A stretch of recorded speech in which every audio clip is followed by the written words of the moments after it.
fine with it. It's interesting. It's one of the changes in the market. Possibly. And, well, just to finish off the questions about games, I think, Ben, would you like to jump in? Where would you advise a young studio to go to source clients for work for hire? What I know of our business is that we've got a lot of existing clients that need white label work. So often the work we do becomes part of a bigger campaign. So we work with a couple of bigger agencies in London that are branding and marketing companies. They're not digital companies. So we give them the digital content for a broader campaign that they might be working on. But, you know, I can talk to you about new business, and really it's just a case of knocking on doors and introducing yourself and being sociable and being open and creating new networks and looking at everything in terms of not necessarily an immediate result, but in the long term. Making word of mouth is the best way to do it, really, and making sure all of your friends, everyone who knows you, knows you're a developer, you have a game studio. Is really important, because they may mention it in passing to someone they know who eventually will need some work. And we found as well, once you get him somewhere, one place, and you've made a good impression there, those employees will go elsewhere eventually. We've had one company we did a lot of work for. They changed what they were doing, and basically a lot of the employees went elsewhere, and that created 6 new clients for us, because all of them knew about us and they all came to us with their new companies for work. So definitely just making sure everyone knows who you are, and if you can have just, you know, a bit of work on you always to show someone, it's really helpful. And you know, start conversations with people. You know, it might be the person that's on the checkout in your local shop, or somebody you meet in the pub.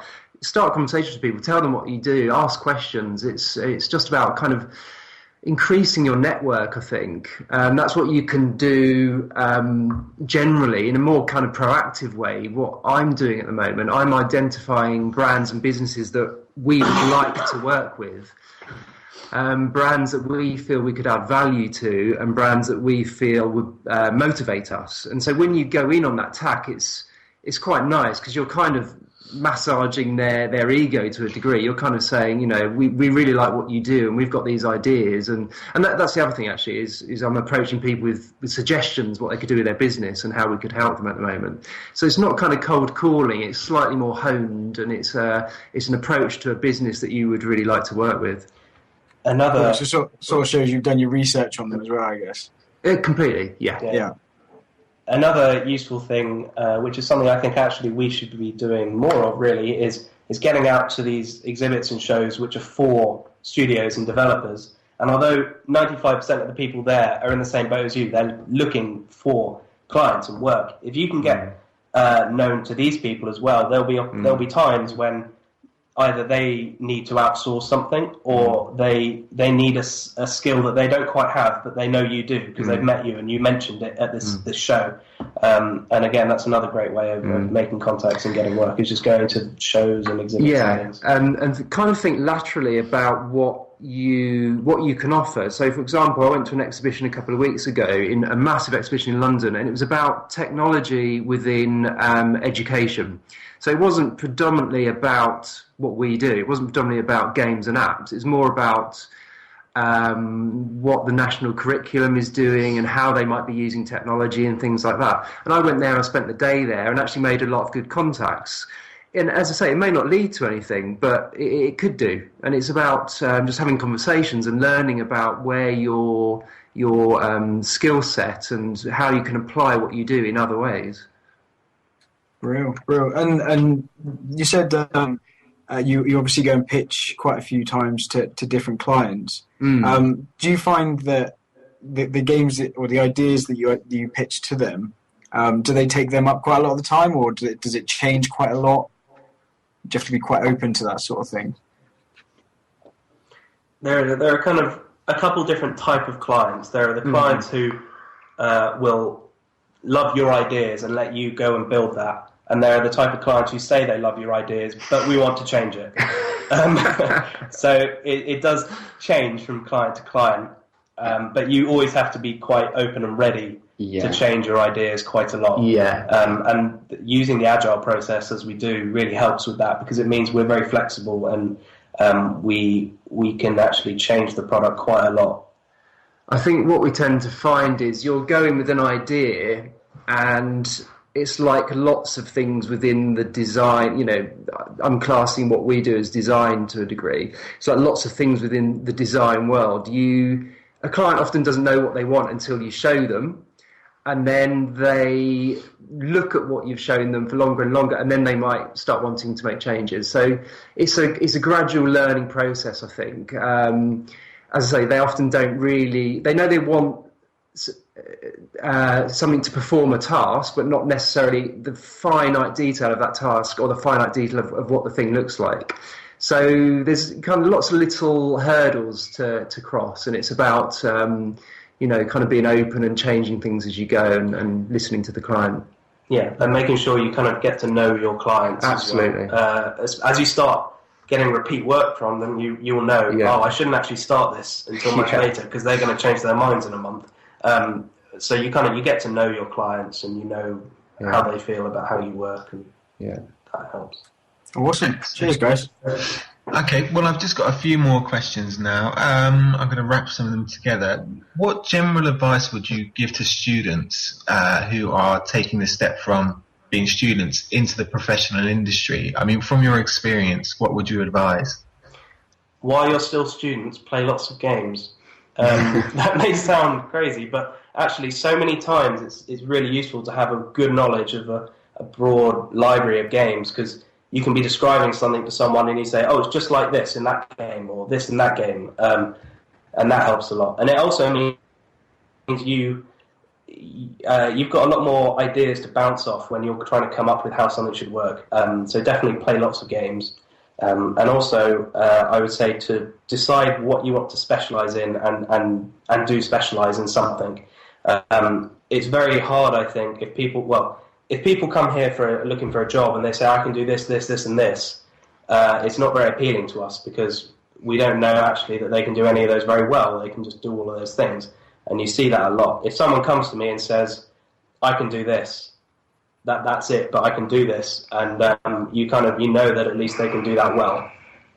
We might prefer specialists than broad range of skills. Yeah. And I mean, we do a lot of different things, but in my opinion, you need to specialise. And then once you get into the industry, you can then take that opportunity to start picking knowledge up from elsewhere. But you really need to specialise. If you're good at programming and design, pick one of them and then sell yourself with that skill. Portfolio is key. We don't really care about CVs. It's all about the work you can actually produce and the work you have produced. So having a really good portfolio is really important. Also, if you want to get into the games industry and try and make a full game, don't just make a tech demo. The fact that you can make a full game and commit yourself to finishing the product to the end is really important as well, to see that. Yeah, and don't wait either. Don't think you have to have your degree. You have to have that full portfolio of 5 games. I actually approached Rancon when I was near the end of my second year at university, and I managed to get work experience, which a month later turned into a full job. So I hadn't finished uni by the time they hired me, and that worked out really well for me. And I just say, don't wait. Just try and make these contacts and get in touch with people as soon as you can. Yeah, contacts is a good one. And from my background is design and advertising. I've had to interview people in the past, and what's always impressed me is the kind of the extras. So, you might get 10 fantastic designers or 10 fantastic developers, and they come to you with a really good portfolio, but it's often what they've done other than what they've done within their course. So, for example, I interviewed a guy who, off his own back, was designing beer labels for a company local to him. Another guy had created a comic, kind of design comic about typography, and was publishing it himself. So it's the other things, in a sense, as well. It's the other things that you do that show that you are, really passionate about what you're doing. Excellent. And a lot of the students form small studios to sometimes come together to make games for mobile and for PC. Is that worthwhile? Definitely. As long as you're actually seeing these things through to some end.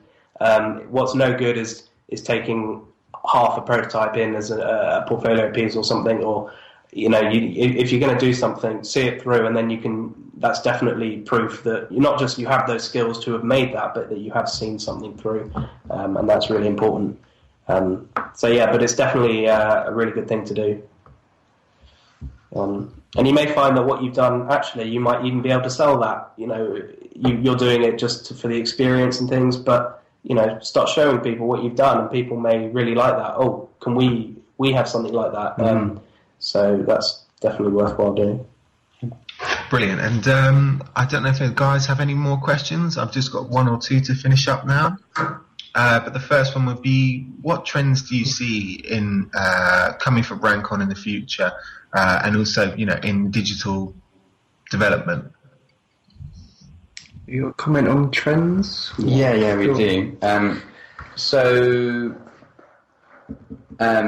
In terms of gaming and platforms, I think the future, it may be far off, it may not be that far off, is server-based gaming. So it doesn't really matter there wouldn't be a platform that wins, because they could all connect to the server to then play the game.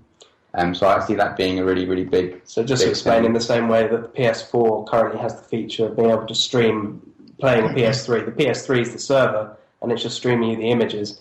That's going to happen across all different platforms. And hopefully, maybe not today, but one day it will become more open, so that you could play the PS4 on your Android tablet or on your iPhone. And in terms of platforms, and the ones that are getting big at the moment, there's Unity for gaming is probably the biggest thing that's come in quite a while. I would definitely recommend that. It's really, really quick, really just amazing. And there's also HTML5 is probably going to be around for a while. Unfortunately. Unfortunately. But there's a new thing called TypeScript, which is typed JavaScript. So JavaScript is everything on the web that makes things move and interactive on the client, on the server, on your PC. And TypeScript will, as a language, make it type safe for you. And that's really, really cool for programmers, basically. So have a look into TypeScript. Excellent. Well, thank you so much for your time, guys. I really appreciate you coming on and having a chat with us. So, we look forward to seeing what Rancon does more of in the future. And if the students just want to come in and say thanks. Yeah, definitely. Cheers, guys. It's really, really awesome questions and answers. Awesome. Thank you. Yeah, Good. you're welcome. Nice one. Yeah, cheers, guys. Thanks. Thank you. Thanks. Okay, once again, really appreciate it, and we'll speak soon. Thanks again, everyone. Thanks, Harry. For joining in. Cheers, everyone. Cheers, See you later. guys. See you. Bye. Bye-bye.